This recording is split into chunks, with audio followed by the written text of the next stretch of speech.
Selos, karamdaman na aking iniiwasan na maramdaman. Di ko naman sinasadya, ngunit ako'y nasasaktan. Pinipilit kong iniiwasan, ngunit yung sakit, di ko makayanan. Sadyang puso'y nasasaktan, nang di ko malaman ang dahilan. Talaga ako ay sinusubok ng panahon.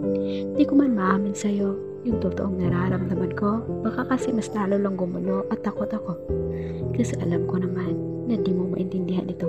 Sa tuwing magtatangka kasi akong sabihin sa'yo, tanungin ka kung ano bang meron sa inyo. Iniiba mo yung kwento. Umahanap ka ng rason at magsabi na intindihan kita. Pero sadyang ako'y nagdududa.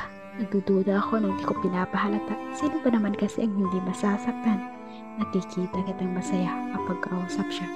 Nakikita kitang masaya pag siya ang kasama na para bang di mo na ako naaalala.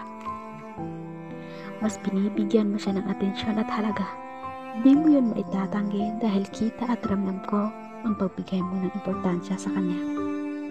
Gusto ko lang naman kasi makasigurado kung ako pa ba, kung siya lang naman, bakit ka pa nananatili? Hiling ko lang naman magpakatotoo ka. Kung mahal mo siya, hindi piliin mo siya. Kasi ayaw ko lang na maging option mo lang. Masakit, araw-araw akong nasasaktan nang hindi mo alam. Habang ikaw, nagpapakasaya kasama mo siya.